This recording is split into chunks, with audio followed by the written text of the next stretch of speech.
கிறிஸ்துவில் அன்புக்குரியவர்களே,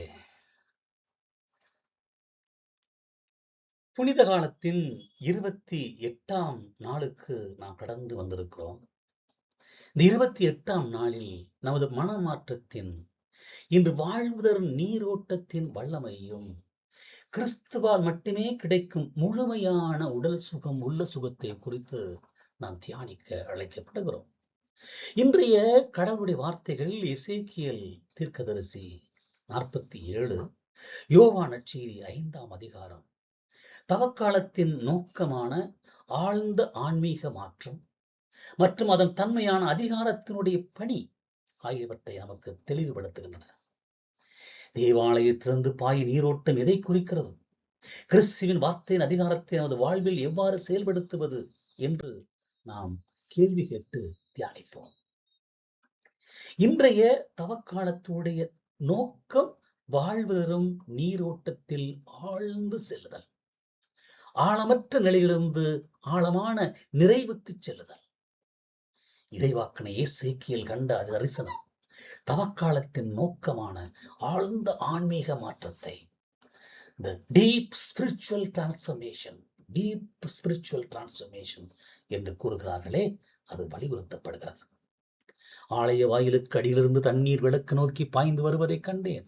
அது கணுக்கால் ஆழம் இருந்தது, பின்னர் அது இடுப்பளவு ஆழம் இருந்தது, பின்னர் அது நீந்த முடியாத அளவுக்கு ஆழம், உள்ளே ஆறு நீராகிவிட்டது என்கிற வார்த்தை எசேக்கியேல் 47 அதிகாரம். ஆலயத்திலிருந்து பாயும் இந்த நீர் கடவுளின் அருளையும் அவரது தூய்மையான ஆவியின் வல்லமையையும் குறிக்கிறது.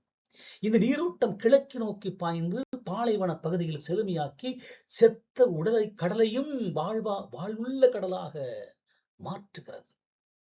ஆலய நீரோட்டம் என்று சொல்லலாம். இந்த நீரோட்டத்தின் கணுக்கால் இடுப்பளவு, பின் நீந்த முடியாத அளவு ஆழம் இருந்தது என்று வார்த்தைகள் அருமையாய் கூறுகிறது. இது தவக்காலத்தின் போது நாம் நம்முடைய அருள் வாழ்வில் ஆழமாக செல்ல வேண்டும் என்பதை குறிக்கிறது. நாம் நம்முடைய விசுவாசத்தில் ஆழமற்ற நிலையில் the shallow water என்று சொல்லுகிறோம் இருக்கலாம். அது இருக்காமல் கடவுளின் அருளில் நீந்தும் அளவிற்கு the deep water நம்மை ஒப்படைக்க வேண்டும். தவக்காலத்தின் தொடக்கத்திலிருந்து நாம் சரியாக பயணித்திருந்தால் கடவுளுடைய விசுவாசத்தின் ஆழத்திற்குள்ளே நாம் சென்றிருப்போம். ஆக நம்முடைய தவக்கால நோக்கம் எசேக்கியேல் கண்டது போல கடவுளின் வார்த்தையும் அருளையும் நோக்கி சென்று நாம் செத்தவர்களாக இருக்கும் பகுதிகளில் கூட வாழ்வையும் செழிப்பையும், அதாவது மீன்களும் மரங்களும் உருவாக்குவதே நம்முடைய தவக்காலத்தின் நோக்கம், வாழ்வினுடைய நோக்கம். அதுவே தவக்காலத்துடைய தன்மை.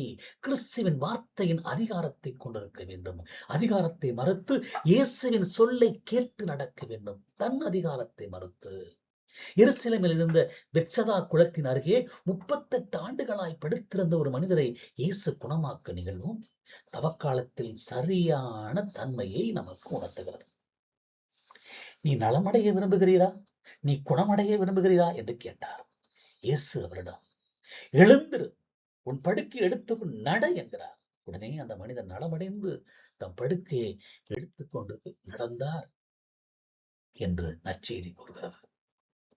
பெத்சேதா குளத்தை சுற்றி இருந்த மக்கள் ஆண்டுக்கு ஒருமுறை வானதூதர் வந்து தண்ணீரை கலக்கும் போது முதலில் இறங்குவரே குணமடைவர் என்று மூட நம்பிக்கை கொண்டிருந்தார்கள்.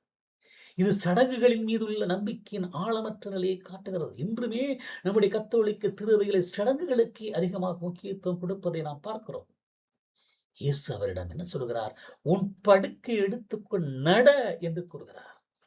இயேசுவின் இந்த கட்டளை திருச்சட்டத்தின் கட்டுப்பாடுகளையும் யூதர்களின் ஓய்வு நாள் சட்டங்களையும் தாண்டி செல்லும் அதிகாரம் கொண்டது. நம்முடைய தவக்காலம் என்பது பழைய மூட நம்பிக்கைகளையும் பழைய பழக்க வழக்கங்களையும் ஆழமற்ற சடங்குகளையும் விட்டுவிட்டு இயேசுவின் வார்த்தையின் அதிகாரத்திற்கு மட்டுமே கீழ்ப்படிவதாகும். இதுதான் இந்த தவக்காலத்தின் உன்னதமான நோக்கம். இயேசுவை சந்திக்கும் போது நாம் நமக்கு பிடித்தமான நேரத்தில், இடத்தில், முறையில் குணமடைய கேட்காமல் அவருடைய வார்த்தையை கேட்டு உடனேயே செயல்பட நாம் அழைக்கப்படுகிறோம். பல நேரங்களிலே நம்முடைய ஜெபம் நம்முடைய விருப்பத்திற்கேற்ப அவர் கட்டுப்பட வேண்டும் என்று நாம் ஆசைப்படுகிறோம். இறையியல் பார்வை என்ன? சுகம், அதிகாரம் மற்றும் சமூக நீதி, நியாயம். அதிகாரத்தை மீட்டல். எசேக்கியேல் தரிசனம் கண்ட நீரோட்டமும் இயேசுவின் சுகமளிக்கும் அதிகாரமும் நம்முடைய பொது வாழ்வில் நேரடியாக பொருந்துகின்றன. எசேக்கியேல் நீரோட்டம் ஆலயத்திலிருந்து பாய்ந்தது. பெத்சேதா குளம் ஆலயத்திற்கு அருகிலேயே இருந்தது. ஆனால் யூத சட்டம் 38 ஆண்டுகளாய் படுத்திருந்த அந்த மனிதரின் சுகமடைதலை கண்டு மகிழ்வதற்கு பதிலாக ஓய்வு நாளில் படுக்கை எடுத்ததை குறை கூறியது என்று நாம் பார்க்க வேண்டும். இது சமூக சடங்குகளும் மத நம்பிக்கைகளும் சில நேரங்களில் மனித நேயத்தை மறுக்கும் பிழையை காட்டுகிறது. சமூக சடங்குகள், மத நம்பிக்கைகள் மனித நேயத்தை இன்று அழித்துக் கொண்டிருக்கிறது என்று சொன்னால் அது மிகையாகாது. இன்றைய பொது வாழ்வில் சட்டங்கள், அதிகாரம் மற்றும் பாரம்பரியங்கள், பழக்க வழக்கங்கள் ஆகியவை மனிதன் சுகத்தையும் நீதியையும் மறுக்கும் போது இயேசுவின் வார்த்தை உன் படுக்கை எடுத்துக்கொண்டு நட என்று சவால் விடுக்கிறது, அதிகாரத்தை கொடுக்கிறது. ஆகவே நம்முடைய தவக்கால பணி என்ன? எசேக்கியேல் நீரோட்டம் போல செத்த பகுதிகளுக்கு வாழ்வளிப்பதாக இருக்க வேண்டும், வாழ்விழந்தவர்களுக்கு வாழ்வளிப்பதாக இருக்க வேண்டும். நமது அரசியல், நீதி மற்றும் சமூக அமைப்புகள் இருக்கும் செத்த கடலை, அதாவது அநீதி, ஊழலை நோக்கி இயேசுவின் வார்த்தையை தாங்கிச் சென்று வாழ்வை உருவாக்க வேண்டும். நீதியின் மீது பற்றுள்ளவனாய் இருக்கும் ஒரு தலைவன் ஓய்வு நாளை காரணம் காட்டி 38 ஆண்டுகளாய் படுத்திருந்த மனிதனின் சுகமடைதலை கண்டிருக்க வேண்டும். 38 ஆண்டுகளாய் பல குடும்பங்களிலே துன்பங்கள், துயரங்கள், வேதனைகள், கஷ்டங்களை எல்லாம் கண்டுகொள்ளாமல் ஊழியம் ஊழியம் ஊழியம் என்று அல்லேலூயா அல்லேலூயா என்று கத்துவதை நாம் பார்க்கிறோம். அவையெல்லாம் முழுமையான நடிப்பாக இருக்கும். அன்புக்குரியவர்களே, இறுதியாக கிறிஸ்துவின் வார்த்தையில் ஆழ்ந்து நாம் நடப்போம். தவக்காலத்தின் 28ஆம் நாளிலே நாம் கடவுளின் வாழ்வளிக்கும் அருளில் ஆழ்ந்து செல்வோமா? நம்முடைய வாழ்வில் எசேக்கியேல் கூறுவது போல ஆழமற்ற நிலையை விட்டுவிட்டு கடவுளின் நீரோட்டத்தில் நீந்தும் அளவிற்கு நம்மை ஒப்புக் கொடுப்போம்.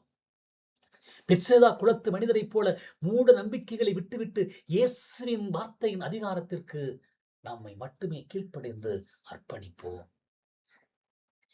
நாம் இயேசுவின் வார்த்தைக்கு கீழ்ப்படிந்து நடக்கும் போது